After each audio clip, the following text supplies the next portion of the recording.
Hi, everybody. Welcome to the Let's Talk TEFL podcast. I'm Jackie, and joining me is Jennifer. Hey, Jennifer. Hi, Jackie. Okay, so Jennifer, let's get into our ESL speaking activities. Yes, let's do it. Okay, so first, we have some general tips, and then we have a few activities, and then we will go over a basic lesson plan of how to plan an ESL speaking lesson. So first of all, general tips. So the first one is to make it student-centered. So I think we did a podcast, didn't we, on making lessons student-centered? I feel like we did. Yes. Oh, I feel like I should put in the show notes the number of that one. So just remember to get your students talking as much as possible, because that's how actually students will become better at speaking. You have to practice what you want to become better at. So if you are at the front of the class speaking for more than about 30 seconds or 1 minute, I would say think carefully if you can kind of revamp that and change it up. Get students talking to partners, small group things, some games with the whole class. And we'll have some more ideas later for how to make that happen. Yeah, definitely. Just, I think if you watch your teacher talk time, then that's a good sort of benchmark for how student-centered or teacher-centered the lesson is. Probably just the less you can do of repeat after me, the better. Mm-hmm. That was something that just hurt my soul when I would do classes when I was a co-teacher, and the other co-teacher would be the one who was in charge of planning the lesson. And sometimes literally a 40-minute class would be 35 minutes of repeat after me. Oh man. And I'd be like, that's bad. I just want to go jump out the window, even it's soul crushing for sure. And often it was just saying the most ridiculous sentences, not even real life. Things. Oh, there's dialogue. A clock on the desk. There's a pen under the table. Who cares? All this stuff that's nobody would ever say. No. Yeah. Oh, tell me about your yellow pencil. One time we had I've forgotten the name of the book, but the main character was Maki the monkey, and he went to a zoo so you could learn all the animal names. And the dialogue ended with, "I don't like zoos," which is a perfectly reasonable thing for a monkey to say. Yeah. And the problem was that I had a class of 40, 45 Korean kids that had to shout back everything I said to them. That was basically the teaching model for that school. Oh. And so I said, "I don't like zoos." And they shouted back 45 strong, "I don't like Jews." It's oh my God. We're just going to say that one time. And now we're moving on. So bad. All right. So the next tip is do both questions and answers. So I think one of the models that you can often see is that teacher asks questions and students answer questions. But that is not really helpful, because that's not really how a conversation goes. A conversation is a mix of questions and answers. So that's often kind of a very teacher-centered model, with the teacher at the front of the class asking questions, students answer questions. The best way to combat this is to put students into pairs and get them asking and answering questions with each other. And in my classes, I would always require one follow-up question. So I would do the 5 W's plus H, do some examples of follow-up questions, and any activity. Students, I by the end of the semester, I wouldn't even have to say really about follow-up questions. My students would just know. Any activity, you always ask, where did it happen? Or when did you go? Who did you go with? What did you eat? Etc. Any of those things. So I hope that my students would take away at least how to ask questions to other people instead of just answering questions. Yes. Chances are your students are not going to be interviewed on a talk show. So they need to be part of a conversation. Yes. So, and that's also a good thing. The follow-up question is good for a language point, but also good But just to teach them how to be a better conversationalist, just show that they're listening and show that they're interested. Mm-hmm. And, because if they're not listening, then their follow-up question is going to be something out of left field. Okay, Jennifer. And then you had one about for beginners, some guidance is required. So what do you mean by that? So yeah, as I always say, you want to demonstrate, demonstrate, demonstrate. And so I have taught, like in the case of kids that are just expected to sort of shout back in unison, really low level kids, beginners, false beginners. And you obviously cannot just have a conversation class with that sort of level.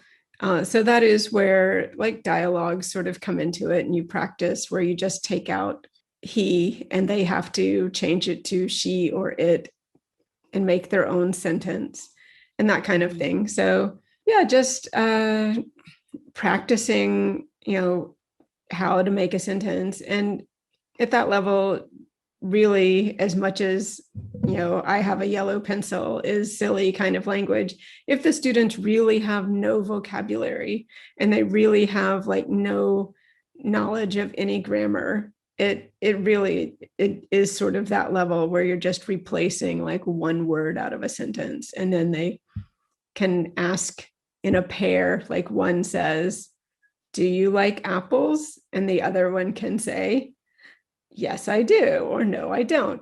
Do you like oranges? And then back and forth, that kind of thing. Yeah, it can be very simple. It doesn't have to be like these complicated free Yeah. talking kind of conversations. So yeah, just adjust it to the level, of course, like anything you would do in an ESL or EFL class. All right, so let's get into the activities. So we have a few. So the first one I'll talk about is surveys. So if you ever ask my students what my favorite activity is, they'll say surveys for sure. I do them at least once a month in my classes, any of my conversation classes, or speaking classes. So one of my favorites, you can do it with almost any topic or grammatical point, but one of my favorites is the PP and then the simple past. So I would fill up a survey sheet with questions like, have you ever gone skydiving? Have you ever visited Tokyo? Have you ever whatever? And think of ones where some of the people in the class would answer yes to, but then not everybody would answer yes to. So students would get the survey sheet and they would have to go around the class and they'd have to find someone that says like, yes, I have visited Tokyo.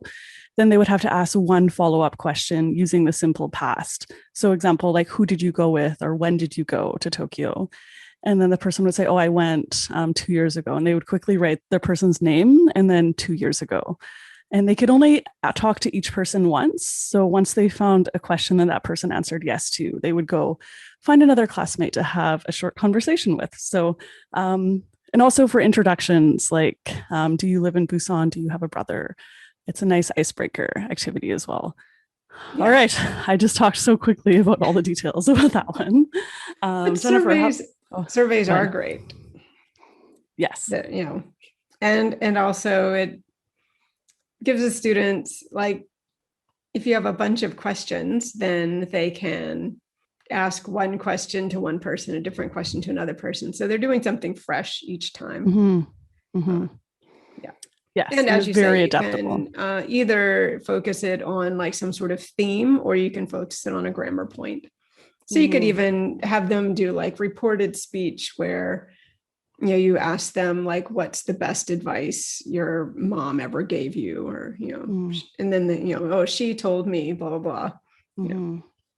Yeah. And you can also kind of do that as a rounding off thing too at the end.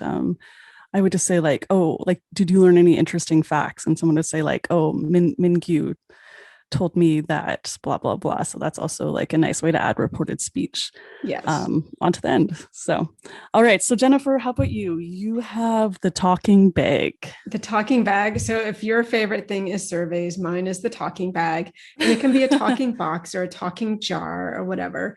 All it is a collection of question cards that I make myself, but I'm sure you can find free ones online. You can buy them online, whatever.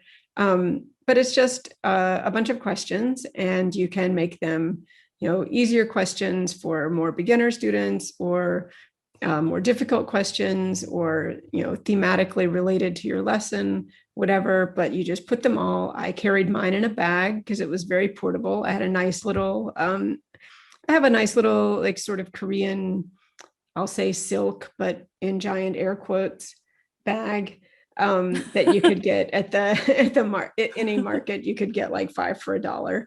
So I would just have a bunch of them in there, and the students would stick their hand in, draw out a card, and ask a question. And depending on the class, it would either be they would choose one student to ask, or one student would, the person who drew the card would read out the question, and then it would be done like, I think, pair share kind of thing. So it could be done in a variety of different ways, depending on how long you want to spend on the activity and whether you want like any sort of group activity, like Jackie said, with having the reported speech of the interesting thing, that could be the share portion. If you don't want to do that, you could just have the kids each think about their own answer and talk about it with a partner.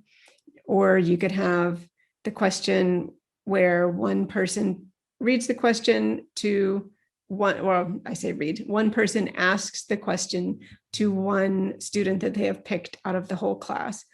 And that's sort of an easier way when the kids are really low level and it's really stressful for them to try to answer even like, a handful of questions. If they know that they're just going to get asked like one question or two questions, it's less stress for them. Nice. Okay, that sounds like a great activity for sure, which I never really did for some reason. I'm not sure why. Because you had I knew about it. surveys. I did surveys. Yes, this is like a simpler version of that. But I did teach them total beginners, which I think that talking bag survey would have been really good for that situation for sure. All right. So the next one that I'll talk about is board games. So if you use one of like kind of the 4 skills textbooks like WorldLink or Smart Choice, 4 Corners, something like that, there's often like a teacher's resource book that comes along with that, or not comes along, but you can buy it in addition. And you can often find like board games and surveys and a whole bunch of like, I call it the ESL teaching gold in them. Yeah. So often I would just use those if I had the option because they were great and the students really enjoyed the activities and they were communicative. That's such a difficult word to say, I think, and fun and like based on what I had just taught the students. But if you don't have access to that, or if you don't like the activity for that unit or whatever, it's super easy to make your own board games. So one example that I would do is giving advice like should and shouldn't. So I would make up like a grid and I'd put some fun squares on it, like switch places with the person on your left, go back 3, free, just stay here, etc. And then I would fill up the other squares with something like questions, like I can't sleep at night, give me some advice. And then if the person landed on that square, they would have to give some advice to that person. And then I would make a rule that if a different person landed on that square and got that same question, they would have to give some different advice just to kind of make it more interesting to that same problem. So yeah, it's like super easy to make your own. And I've talked about this actually on my website before. I'll put a link in the show notes about board games and how to make your own. And you can see some examples of what I've done. Yeah, especially in PowerPoint. And another tip that I would say, if you're using PowerPoint, it's really easy to sort of move around the different squares. So you could make different board games just using the same sort of go forward to, go back to, whatever, just rearrange those around the board. Or if you don't want to do that, my super secret tip would be to make one board game, but all of the sort of target language squares just have draw a card and then have cards that you make for each individual lesson that you want to use that board game with. Oh, yeah. I always would do it like I'd put students into groups of 3 or 4. Yeah. And I would give them a photocopy of the sheet. I would just make up like a 5x5 grid in Google Drive or whatever. And then I would just print them off like 1 per every 4 students and just have them play together just to kind of like increase student talking time. But the PowerPoint thing would be great if you have a smaller class. Oh, I'm sorry. I just meant to make it in PowerPoint and then print I see. and laminate it. because the Oh, yeah. laminator is your best friend. And then you Smart. can reuse it a million times. I like that. Yeah. Yeah, that's good. And then rolling dice, here's just a quick tip. If you have dice, it's going to be so annoying because they're going to fall on the floor and like be totally ridiculous. And especially with kids who like to Yes. it's like in Korea, I don't know, it was like they often didn't play board games. So like people wouldn't even really know how to roll dice that well without making them go like all over the floor and whatever.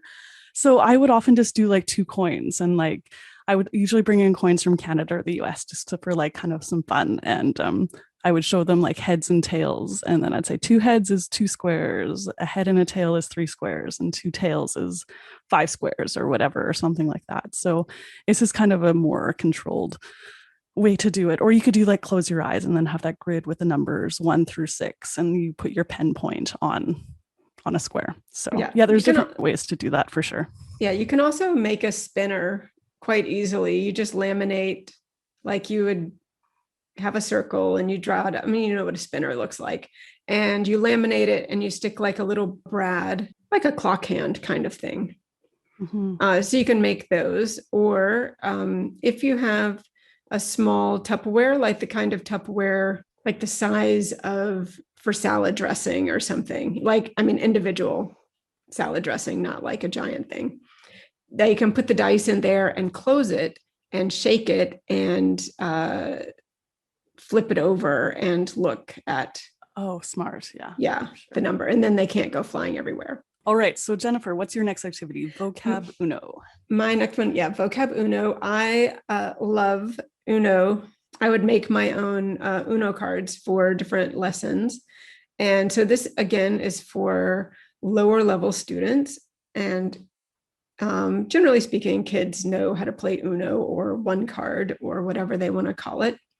I think it's in Australia or something. Oh, interesting. I didn't know that. Yeah. But basically, I would just, any kind of flashcard decks that I had, I would make between 4 and 8 copies of, and then I would just stick like colored stars or even just file dots to make the different suits. So you have like one whole set of blue and one whole set of red or whatever. And then you play it just like regular Uno, but when they lay down their card, depending on their level, they would either have to say the word if they're really basic. So like lay down a card that is, a pencil and have to say pencil. And if they laid it down and another student said the word on the card first, the student would have to take the whole deck. And the whole discard pile, I should say.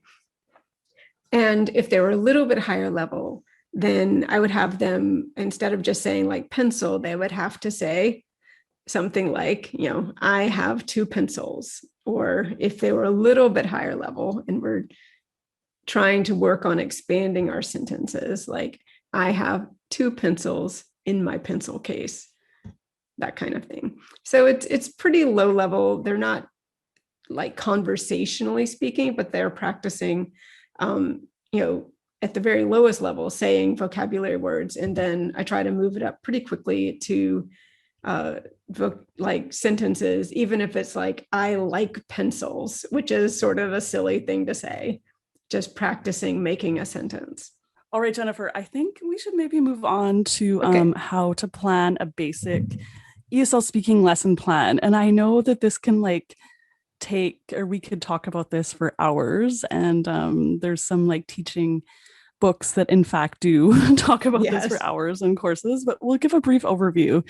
And then on my website, I also have a template for planning an ESL speaking lesson. So I'll be sure to put that in the notes for you to check out as well. So the steps are, first, you always want to set the context in a lesson. So there's various ways to do this. One of them is like, if the topic of the day is like Christmas, you could say like, talk about your experiences with Christmas for a partner for 2 minutes.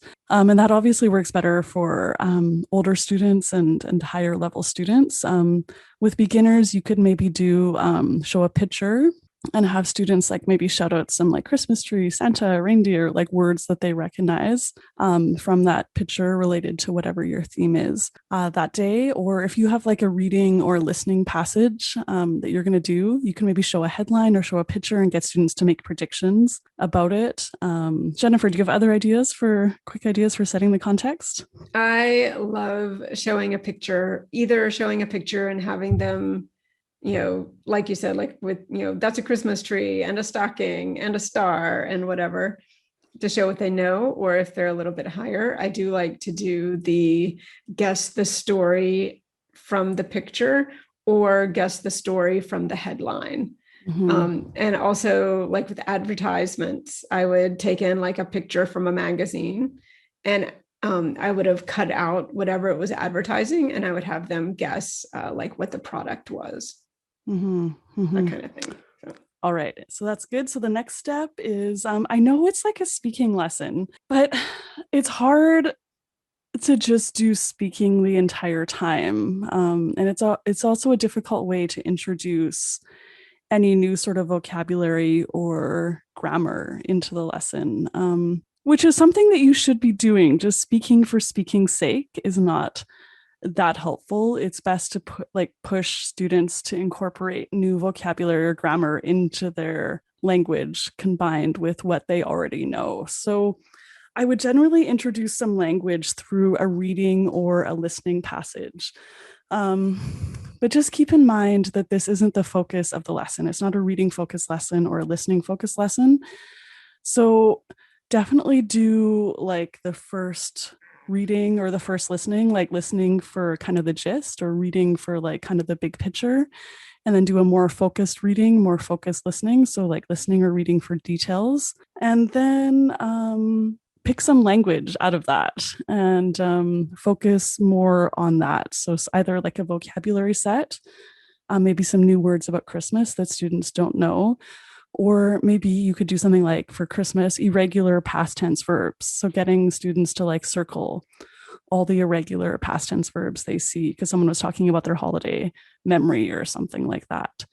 And then, yeah, you can like present that language and focus on it a bit more closely. It's always good to sort of give them something to focus on, because otherwise it ends up being like, if it is free conversation, because I have had classes where the school was like, this is a free talking class, Mm-hmm. and they end up just talking about the same stuff every time. And if I like, even to the point where I would try to bring in other stuff and they're like, we're not interested in the news, we're not interested in current events, we're not interested in hobbies, whatever, we just want to talk about our kids and our families. And I'm like, well, I'll be here over here at my desk quietly counting my paycheck. Yeah, but it's just recycling the same. It's like students just making the same old mistakes if you don't Yes, actually focus exactly. on. I've had that experience too. And it's just like using the same, like if someone has a vocabulary set of like, say, 500 words that they would use, they're using those same 500 words. They're never adding anything new Exactly. to those And you words and they're can, making the same grammar mistakes. So it's like, yeah, it's not helpful for students to actually do that in large quantities. yeah. And you can definitely tell sometimes when students have done that for a while and they're really proud of like of how long they've studied English, and oh, I go to class every day and whatever. But the things that they talk about in class normally, they can say without any hesitation. But you go slightly outside of that and it's like dropping off a cliff. Yeah, it was interesting, or it's been interesting doing the IELTS speaking examiner thing. And basically, it's ranked at nine bands. So nine would be like fluent speaker, and band like one is like you don't talk at all. Yeah, So talking about personal things, family and work and whatever, you can get like maybe like a band six if you're really good at it. Like, can just talk about your family endlessly and your job and your home and food and like things like that. But the band 7, 8, 9, it's for people who can talk about familiar and unfamiliar topics with ease, like fluently. So you have to push students to be able to talk about unfamiliar topics Yeah. as well. Things like getting out of facts into opinions about things. And it's a Yes. jump. And it's like I studied Korean and I never got to that point, actually, of being able to give opinions. And that was my major weakness. So, but if we were serious about helping students, we actually have to get them there. So, yeah, the speaking lessons for sure, definitely focus on something. So, the next kind of step after you present the language or focus on some language is controlled practice. So, generally, I would do this through speaking. So maybe it's a very like kind of prescribed set of questions and answers that they would do with a partner. Um, it can also be like filling in the blanks with writing, or I would often have students do it with speaking. Maybe it's like doing a bit of a dialogue with a partner where they have to fill in some blanks. Yeah, there's a ton of different things you can do for controlled practice at this stage. So Jennifer, do you have any favorites that you like? With controlled practice, yeah, at the sort of lower levels, doing some sort of dialogue substitution, but I would try from as early as possible, as low level as possible, having the students not know what their partner was going to say completely. So, like sometimes they just have to read dialogues to each other, and that are in the book. But if you can just sort of give them some of that language that you give them at the beginning, could be other things to say, instead of, like, for example, if they're asking a question, you could give them, for example, Something like, and do you have a brother? Do you have do a you have, sister? yes, yeah, Something like that. You actually have to listen to what it is. right, have you been to Tokyo on holiday? Okay, so then after controlled practice, it's time for freer practice.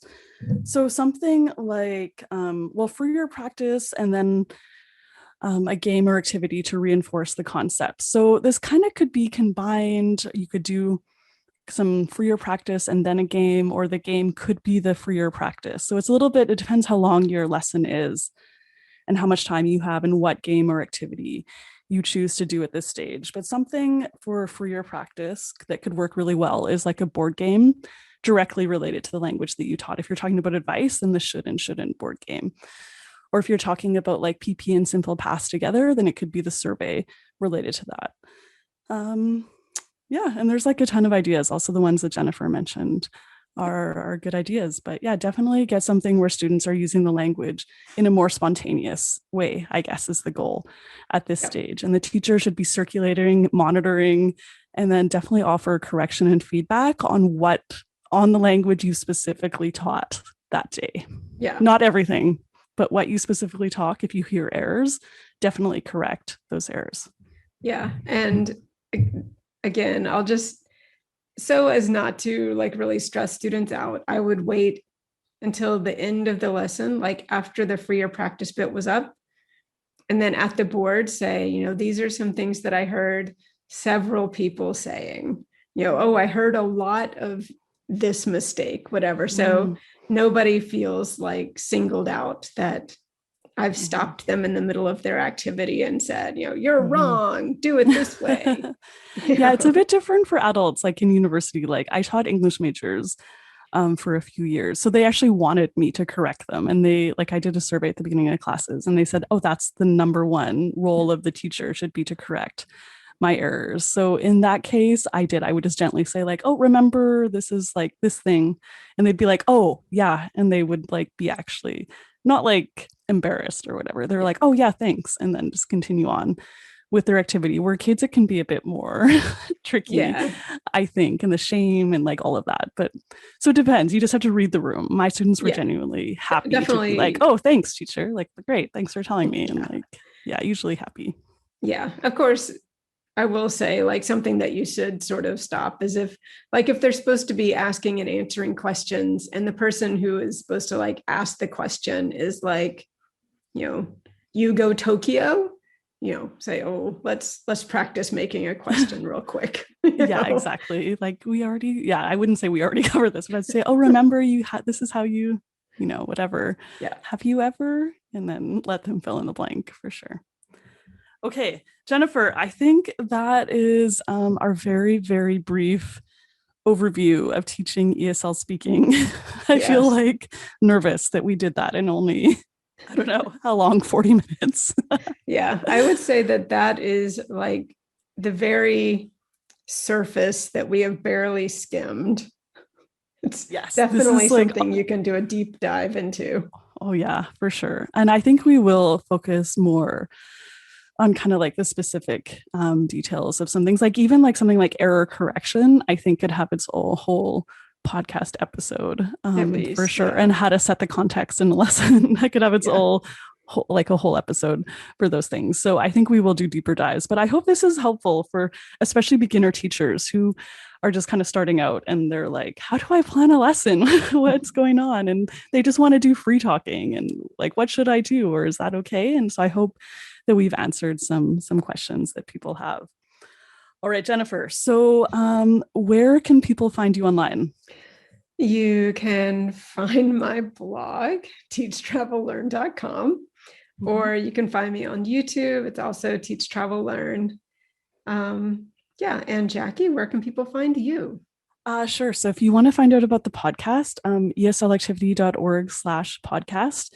And then those things I mentioned, like the board game thing and then planning an ESL speaking lesson, I'll put the links down in the show notes below. I don't have them right now. But also there's a couple books on Amazon that I think you'll find very helpful. So it is 39 no prep, low prep ESL speaking activities for teenagers and adults, and then the same version for kids as well that Jennifer and I wrote together. So, yeah, if you want to have some great ESL speaking activities kind of at your fingertips, definitely check out those books. And the one for adults, that ESL speaking activities for adults, is actually my best-selling book of all time, and Ooh. it was one of the first ones I wrote. And yeah, I think it's been like really helpful for people that are just looking for a few ideas for their classes for student-centered speaking activities. All right, so I think that's good for now. So thanks for listening, everyone, and we will catch you next time. Yeah. See you Bye. next time.